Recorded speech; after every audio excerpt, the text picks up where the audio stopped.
Y se ve acá, vamos a borrar esto de acá. Acá.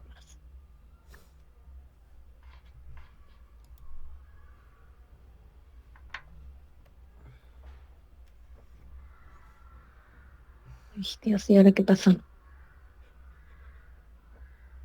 Ya no está la pantalla, ¿no? Ya. Ok. Entonces es introducción a la electrocardiografía. Mil disculpas por tanta cosa, pero la verdad mi compu está que ya se muere definitivamente. Entonces, el día de hoy vamos a empezar con lo que es electrocardiografía básica. Si no me escuchan, por favor háganme saber, ¿ya? Porque con este tema técnico de la bendita esta computadora estoy media fastidiada. Entonces, la utilidad de la electrocardiografía a estos tiempos, con todo el advenimiento de la tecnología, en general sigue siendo en cardiología un punto fundamental para el diagnóstico y obviamente no se concibe poder hacer diagnóstico en cardiología sin no tener por lo menos un electrocardiograma de base, ¿no? Es tal vez el examen más antiguo que se realiza en esta especialidad, data de muchísimo tiempo atrás, pero que, repito, sigue siendo de extrema utilidad, ¿no? Casi para el diagnóstico de todas las patologías. Fundamentalmente, por ejemplo, para conocer el ritmo cardíaco, no existe otra herramienta más útil que la electrocardiografía en estos casos, ¿no? Para la detección de arritmias como base y dentro de ello también para hacer el seguimiento de las mismas, para evaluar la conducción eléctrica, para ver los trastornos de conducción particularmente y en general en lo que corresponde principalmente para cardiopatías isquémicas, sobre todo para ver la evolución, el momento y la progresión de la enfermedad de una cardiopatía isquémica, sobre todo en la fase aguda. Hemos hablado ya de trastornos de conducción en general. Nos sirve también muchísimo para la valoración de crecimiento de cámaras cardíacas. Sin embargo, como les dije a las muchachas hoy en la práctica, hoy ayer también, tiene una sensibilidad bastante pobre, digamos así, pero una especificidad bastante alta, sobre todo en lo que corresponde al crecimiento de cámaras cardíacas. Eso significa que si yo encuentro alteraciones en el electrocardiograma, es muy probable que el corazón sí tenga alteraciones, a diferencia que si encuentro un electrocardiograma normal, no significa que el corazón no esté alterado, ¿no? A eso me refiero con sensibilidad baja y especificidad muy alta. Entonces, como verán, realmente es una herramienta fundamental, sin embargo, tiene un inconveniente, ¿no? El electrocardiograma no me da idea de cómo está la función de bomba del corazón, sobre todo no me permite saber si la función de bomba, es decir, la fracción de eyección está alta, está conservada o no lo está, ¿no? Pero para todo el resto de posibilidades es una herramienta fundamental. ¿En qué está basada la electrocardiografía? Como todos saben ya, es el registro electrocardiográfico de la función eléctrica cardíaca a través de equipos que se han calibrado, que se han estandarizado y que finalmente van a recoger esa información en un papel, ¿no? Entonces es la representación gráfica de la actividad eléctrica del corazón recogida mediante electrodos localizados en diferentes partes del cuerpo y que finalmente van a ser traducidos y enviados gráficamente a un papel para que podamos leer la información. Para tratar de entender mejor entonces lo que corresponde a la electrocardiografía, es importante que recuerden ustedes lo que hicieron en fisiología y recordar el tema de cuáles son las propiedades del miocardio. Recuerden que todas las células cardíacas, todas tienen las siguientes propiedades, algunas más que otras, pero tienen las siguientes propiedades: el batmotropismo, el dromotropismo, el cronotropismo, el inotropismo y el lucinotropismo. ¿Qué significan cada una de estas cosas? El batmotropismo corresponde a la excitabilidad, el dromotropismo a la conductibilidad, el cronotropismo al automatismo cardíaco, es decir, a la posibilidad de que cada célula cardíaca tenga la posibilidad de autodespolarizarse, y el inotropismo particularmente a las células musculares en sí, que tienen la posibilidad de contractilidad, así como también la posibilidad de la relajación. Recordando estas propiedades del miocardio, vamos a entender de manera más específica lo que ocurre en el funcionamiento, en la fisiología en sí de la función cardíaca, ¿no? Es importante también recordar todo lo que ocurre a nivel de la membrana celular, a nivel de las membranas celulares, con todos los cambios iónicos que ustedes han aprendido en fisiología, que van a permitir la despolarización de las células cardíacas y que van a permitir a su vez la transmisión de la despolarización de las células cardíacas. Recuerden este gráfico clásico en el cual vamos a ver que a nivel de la membrana de cada célula cardíaca existe un voltaje determinado que va a variar y va a cambiar de acuerdo a los cambios e intercambios iónicos que ocurran entre el exterior y el interior de la célula. Recuerden también ustedes que este fenómeno de la despolarización cardíaca se ha graficado inicialmente de acuerdo a las células, sobre todo las células musculares, en 4 fases, ¿no? La fase 0, la fase 1, la fase 2, perdón, en 5 fases, la fase 0, la fase 1, 2, 3 y 4, como estamos observando en el gráfico. En la fase 0, recuerden también que hay una apertura abrupta, brusca, de los canales de sodio y de calcio que van a ingresar de manera, podemos decirlo, torrencial al interior de la célula, y eso va a cambiar la polaridad, así como que va a cambiar el intercambio iónico en general, y después de este intercambio brusco de estos iones particularmente va a haber ya una redistribución de los diferentes iones, como vamos a ver en la fase 1, fase 2, fase 3 o fase 4.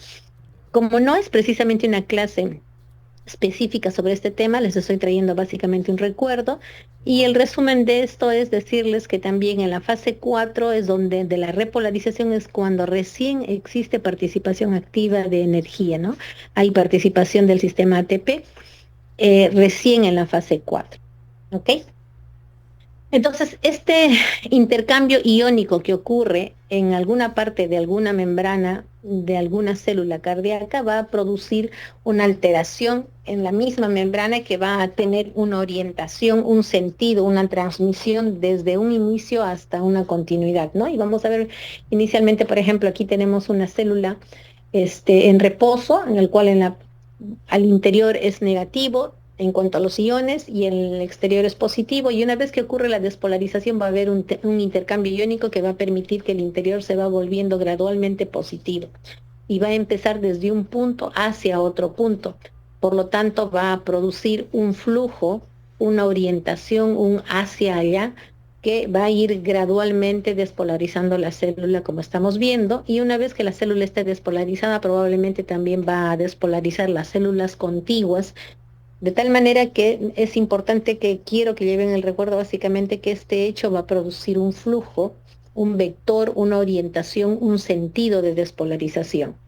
Y este sentido de despolarización, como les había comentado, se va a transmitir de célula a célula y finalmente va a terminar despolarizando todas las células cardíacas con una orientación determinada.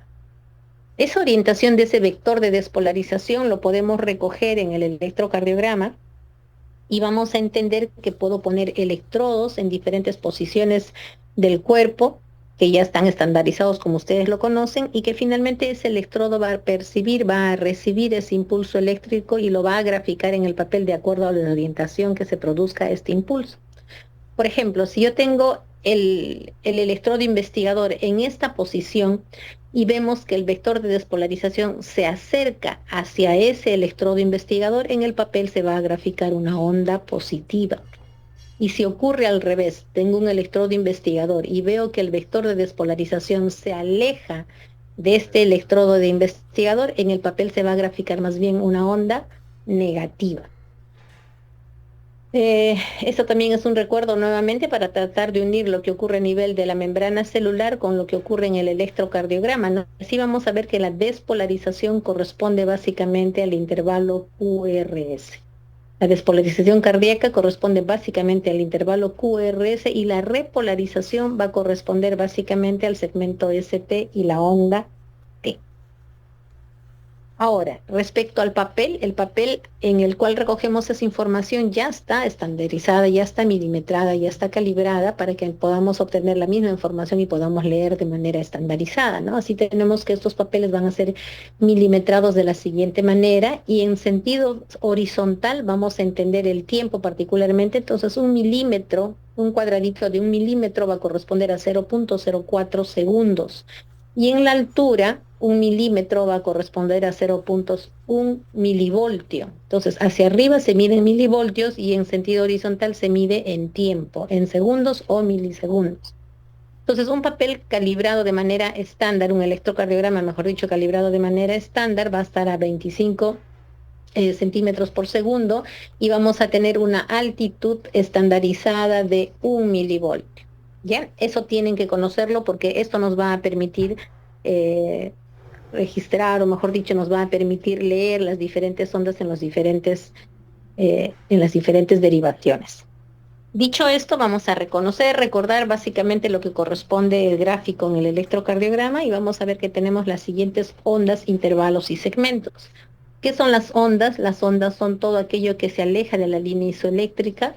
Los intervalos son lo que corresponde al periodo entre ondas y el segmento y los intervalos es la sumatoria de una onda más un segmento determinado. Entonces los clásicos o las clásicas ondas, intervalos y segmentos que tenemos que leer en el electrocardiograma, tenemos la onda P, tenemos el segmento PR, por lo tanto, la sumatoria de la onda P más el segmento PR, tenemos el intervalo PR, tenemos el intervalo QRS, como lo estamos viendo aquí, QRS no se confundan, es desde el inicio de la onda Q hasta el final de la onda S. Tenemos el segmento ST, extremadamente importante, sobre todo en la valoración de cardiopatías isquémicas, y tenemos la onda T. En algunos casos, posterior a la onda T, tenemos la onda U, que algunas veces es fisiológico y en algunos casos podría representar un problema patológico. ¿Okay? Entonces hemos dicho que el papel va a correr a 25 milímetros por segundo y va a estar estandarizado a 10 milivoltios, es decir, 10 cuadraditos para arriba.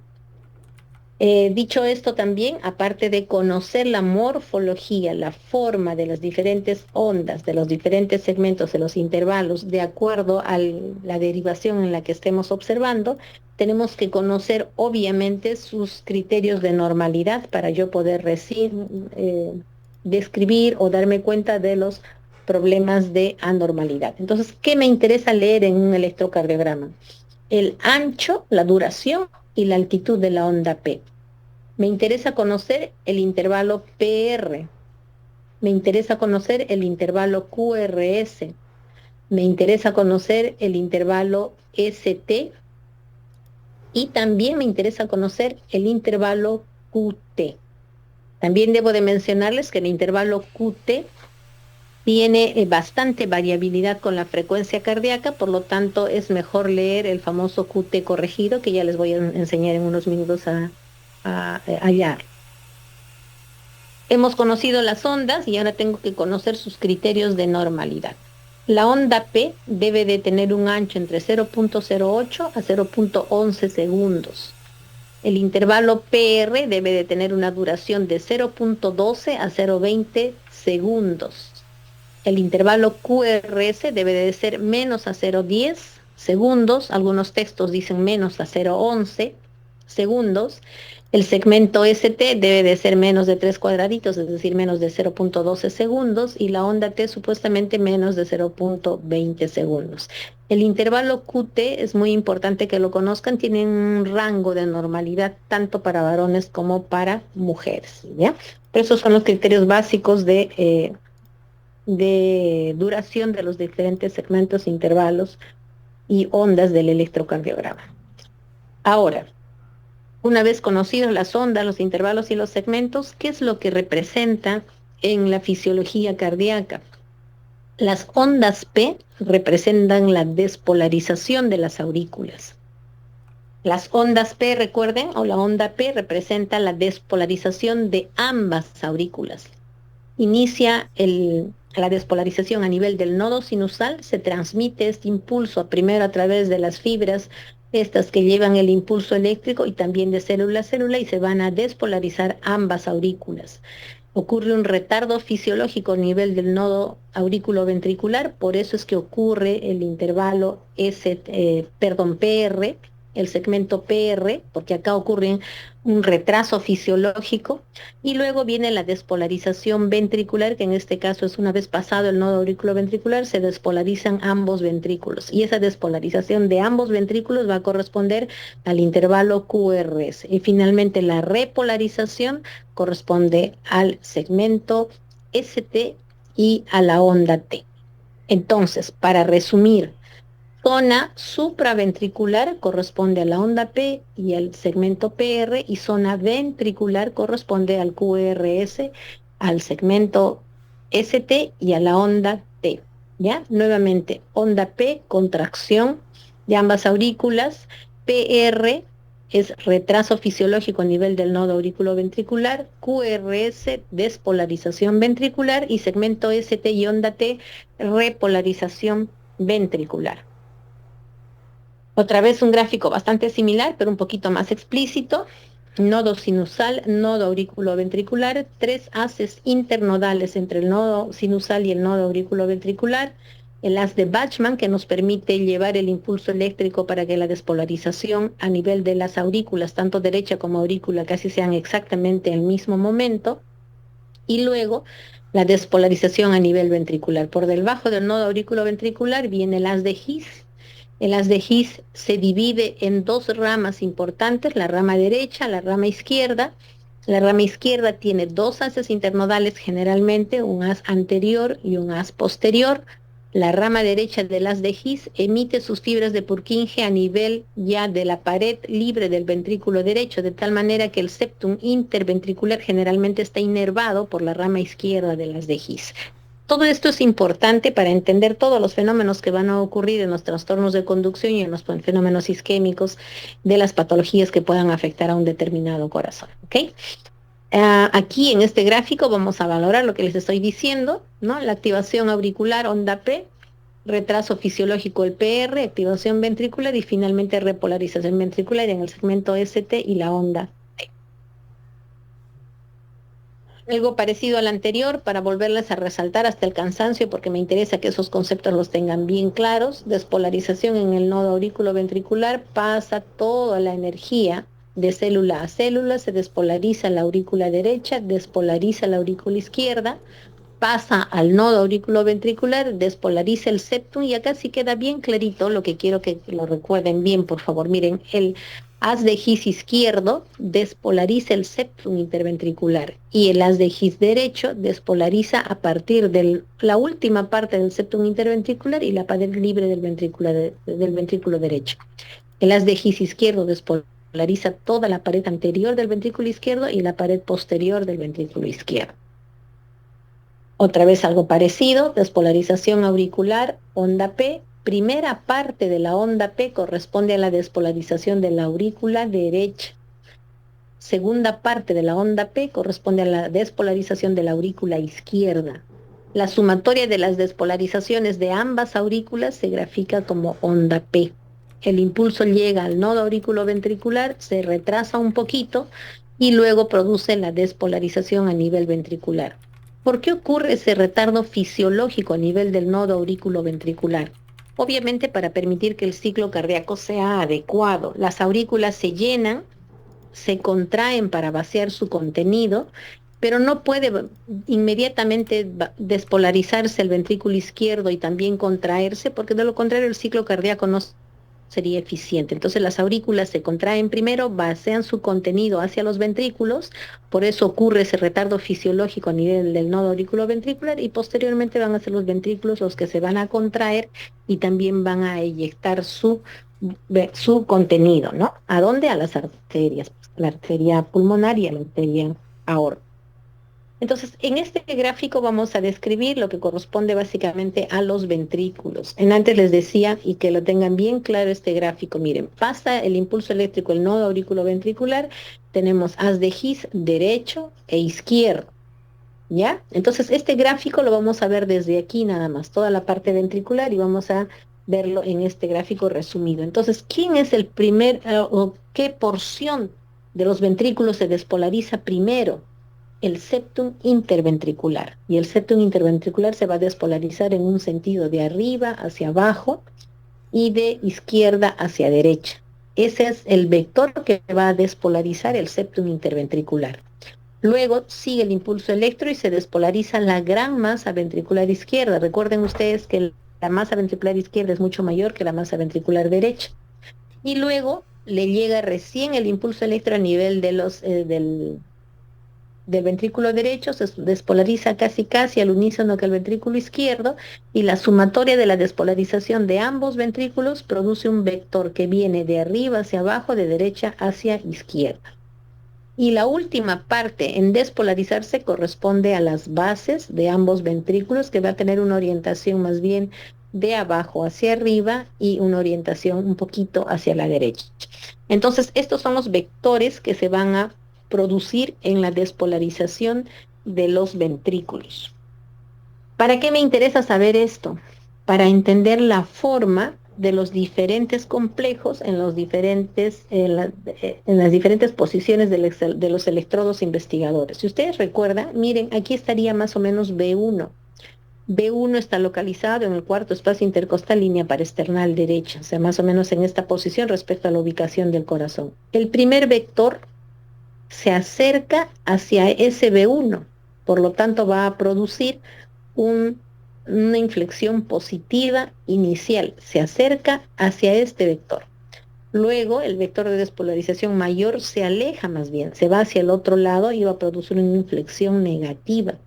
Y la inflexión de la base de ambos ventrículos se va un poquito hacia arriba nuevamente, como alejándose del este electrodo investigador. Y de eso vamos a entender que en B1 existe una onda R pequeña y una onda S predominante, una onda S mayor que la onda R chiquita. Y en B5 o B6 vamos a tener al revés. Como el primer segmento que se despolariza se va hacia el otro lado, muchas veces podemos graficar una onda Q chiquita.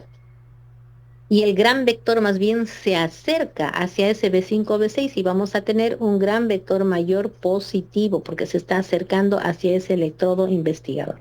Entonces, estas son unas formas de entender cómo es que ocurre la despolarización a nivel ventricular, pero recuerden que de la despolarización de todas las células cardíacas existen una serie de vectores que al final la sumatoria de todos estos vectores van a producir un vector final que se va a graficar de arriba hacia abajo y de derecha hacia izquierda. Esa es la despolarización final del corazón. Por eso que al momento en que les pedimos que el eje corresponde a ese ángulo, a esa orientación del vector que se produce como resultante de toda la despolarización de todas las células cardíacas.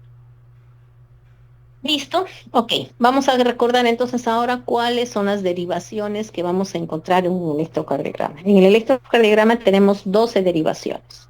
Tenemos 6 derivaciones de miembros y tenemos 6 derivaciones precordiales. Las derivaciones de miembros son 3 bipolares y 3 unipolares. ¿Qué significan las derivaciones de miembros bipolares? Que necesitan 2 electrodos investigadores. Por ejemplo, D1 corresponde a la ubicación de un electrodo en brazo derecho y otro en brazo izquierdo. D2 corresponde a la ubicación de un brazo derecho con el pie. D3 corresponde a pie con brazo izquierdo. Entonces, estas derivaciones de 1, de 2, de 3 son derivaciones bipolares porque para graficar se necesitan 2 electrodos investigadores. A diferencia de las derivaciones ABR, ABL y ABF, que si bien es cierto son derivaciones de miembros o derivaciones frontales, van a ver al corazón desde el electrodo en el cual han sido ubicados. Así tenemos uno en el brazo derecho, otro en el brazo izquierdo y otro en el pie. Todas estas derivaciones ven al corazón en posición frontal, ¿ok? En posición frontal. Las otras derivaciones estándares o estandarizadas son las derivaciones precordiales, que más bien ven al corazón en posición horizontal. Y como ustedes ya conocen muy bien, tenemos 6 derivaciones precordiales, B1, B2, B2 hasta B6, en las posiciones y ubicaciones adecuadas que ustedes ya recordarán, pero que de todas maneras les vamos a recordar en estas diapositivas.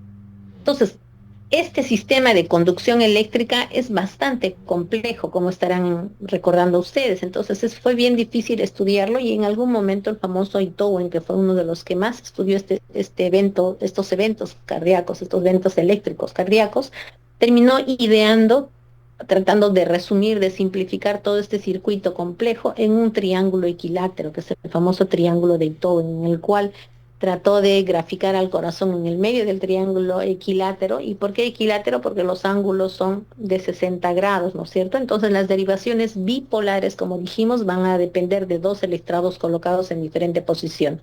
Nuevamente, D1 va a depender del electrodo en brazo derecho y del electrodo en brazo izquierdo. D2, el del brazo derecho con el pie, y D3, el del brazo izquierdo con el pie. Entonces, aquí van a estar ubicadas las derivaciones bipolares. Y ABR va a ver al corazón desde el punto en el cual está ubicado el electrodo, que es el brazo derecho, del brazo izquierdo ABL y ABF desde el pie. ¿Ok?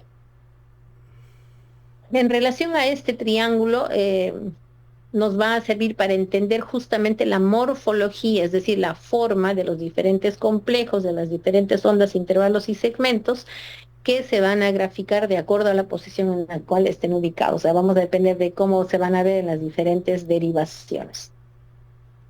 De acuerdo a eso también puedo construir mi eje de coordenadas. Este es mi triángulo equilátero y de acuerdo a esto puedo construir mi eje de coordenadas. Sobre todo me va a ser de extrema utilidad para poder identificar, aclarar o hallar el vector de despolarización final del todo el corazón, que generalmente corresponde al vector de despolarización del intervalo QRS. Entonces, un poquito para no atolondrarlos y que lo vamos a hacer mejor de manera práctica, tenemos aquí una horizontal que sería D1, por lo tanto D1 va a ser la base horizontal de mi eje de coordenadas, ABF sería la perpendicular, y lo voy a graficar aquí a ABF como perpendicular. D2 tiene un ángulo de 60 grados con la horizontal, acá lo tengo a D2 con un ángulo de 60 grados con la horizontal, D3 un ángulo de 60 grados por el otro lado también con la horizontal, acá tengo D3 ubicado en esta posición. Tenemos ABR que dividiría el triángulo equilátero en dos ángulos, o sea 30 grados con la horizontal, bajo mi vector ABR y lo pongo por acá, 30 grados con la horizontal, hago lo mismo con ABL y así sucesivamente, y de esta manera puedo graficar mi eje de coordenadas. Y de esta manera voy a poder hallar de manera más precisa el ángulo en el cual esté el vector de despolarización final del corazón. ¿Es importante? La verdad, sí. Muchas personas que no están en el mundo de la cardiología día a día dicen, pero ¿para qué te matas sacando el ángulo si de 0 a 90 es normal? ¿Qué sentido tiene que esté en 30, en 60 o en 90? En la evaluación de un paciente es muy importante valorar esto, porque esto nos va a permitir poder hacer diagnósticos más precisos en general en el seguimiento de los pacientes. Por ejemplo, ¿no? Un ejemplo simple que les doy. Habitualmente es un paciente que tiene, por decir, una estenosis aórtica. La estenosis aórtica produce hipertrofia del corazón, por lo tanto el vector va a estar desviado hacia la izquierda, por lo mismo que la masa del ventrículo izquierdo va a ser mayor, por lo tanto va a jalar ese eje probablemente más hacia la izquierda, de repente más hacia cero o de repente en ángulos ya negativos. Pero si yo encuentro un paciente que tiene, que lo vimos también justo en la práctica, que un paciente con estenosis aórtica pura, que tiene un ángulo en 60 grados, en 70, en 90 grados, yo me pregunto, pero ¿qué está pasando con una hipertrofia del corazón que debería de jalar el segmento o el vector hacia la izquierda y tengo un ángulo en más bien hacia la derecha? Ese solo hecho me está ya llevando a pensar que ese paciente probablemente no solamente ya tiene el problema de estenosis aórtica, sino que a su vez ya está evolucionando hacia un grado de hipertensión pulmonar. Entonces ya no es un paciente simple, es un paciente ni tan simple como estenosis aórtica, pero es un paciente que probablemente ya se esté complicando más allá y que no tenga un tiempo de evolución más prolongado del que supuestamente estaríamos viendo en el caso del paciente, ¿ya? Entonces sí es importante valorar el ángulo en el electrocardiograma. Estas son las posiciones de los electrodos, ya habíamos conversado. Habitualmente la mayoría de electrocardiogramas tienen colores estandarizados. No siempre todos llevan los mismos colores. Lo importante es fijarse cada electrodo. Tienen que ver si corresponde al brazo derecho, brazo izquierdo, porque la morfología va a cambiar completamente cuando no pongo adecuadamente los electrodos investigadores. Este gráfico me sirve un poquito para decirles que yo puedo poner en los brazos, como están viendo acá en este lado, o en los pies, o puedo colocar los electrodos en estas posiciones. Es lo mismo, es exactamente lo mismo. Y muchos pacientes van a ver ustedes que tienen amputación de piernas. ¿Eso me va a impedir tomarles un electrocardiograma? No, porque si no tiene esta pierna, por decir, puedo poner el electrodo investigador bastante más arriba y el gráfico en realidad va a ser lo mismo, ¿ya? Este cuadrito es para recordarles la posición, la ubicación de los electrodos en las derivaciones precordiales. Recuerden ustedes, agarramos la clavícula, ponemos nuestro dedito sobre la clavícula, inmediatamente después cae nuestro dedo en el segundo espacio intercostal de acuerdo al lado en que esté, ¿no? Segundo, tercero, cuarto. Aquí está graficado un poquito mal, pero en realidad cae en el segundo espacio intercostal. Segundo, tercero, cuarto, y acá vamos a ver que el B1 es cuarto espacio intercostal, línea parasternal derecha. B2, cuarto espacio intercostal, línea parasternal izquierda. B4, quinto espacio intercostal, línea medio clavicular. Y ustedes dirán, ¿y el B3? El B3 es punto medio entre B2 y B4.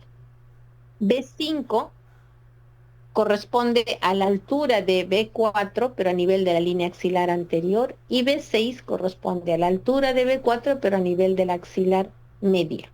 ¿Ya? Esos son las derivaciones precordiales que tenemos que conocer y tenemos que tenerlos muy en cuenta para tomar las derivaciones. Ahora, en algún momento también en la práctica les expliqué que existen las derivaciones derechas. ¿Para qué me sirven las derivaciones derechas? Obviamente para valorar ventrículo derecho. ¿Cómo hallo, cómo encuentro las derivaciones derechas? Son las mismas que las derivaciones izquierdas, las precordiales izquierdas. B1 y B2 son exactamente la misma posición, pero a partir de B3, B3, B4, B5 y B6 los pongo al otro lado, no en el lado izquierdo como siempre, sino hacia el otro lado.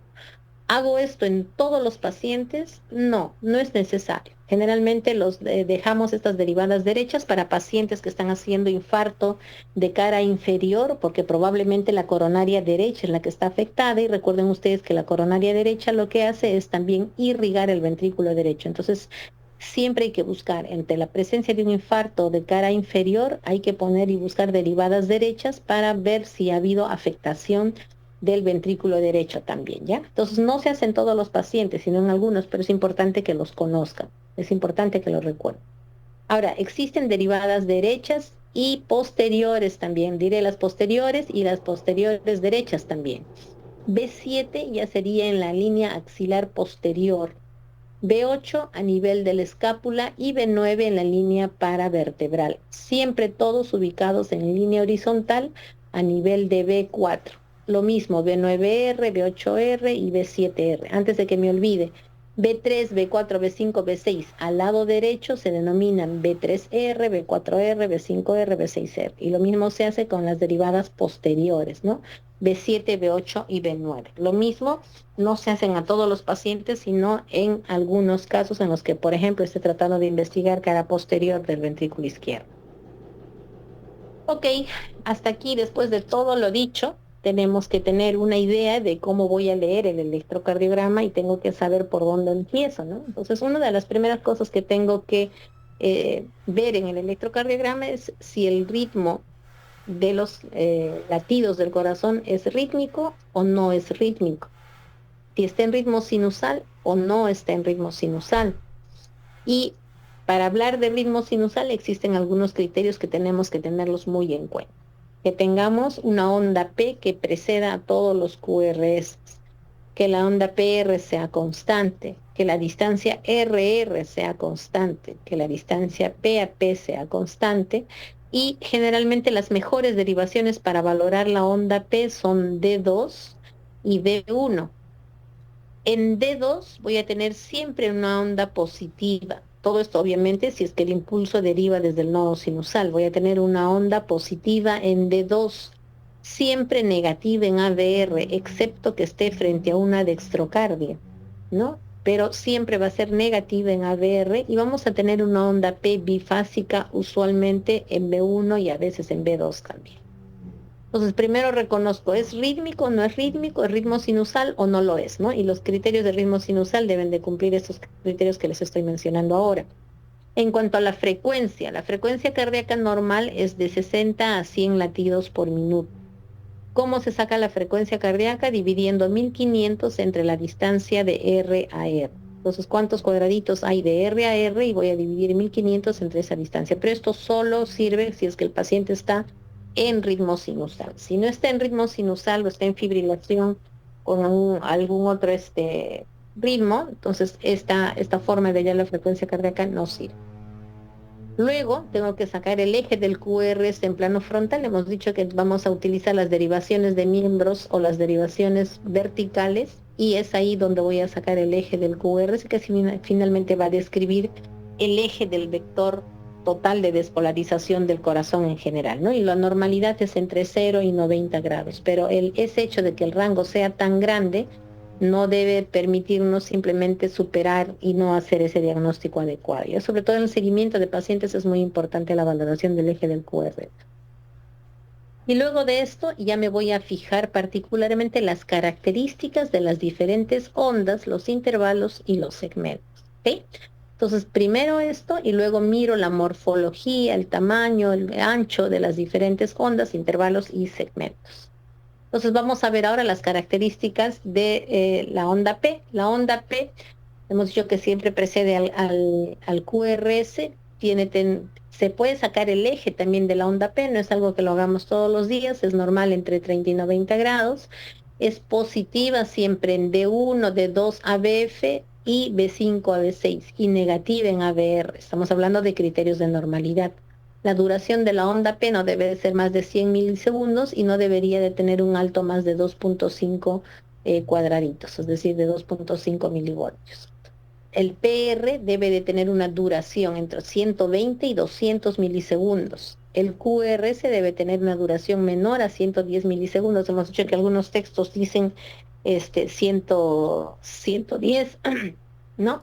Y otros menos aún, pero 110 es el estándar. Menos de 110 es una duración normal.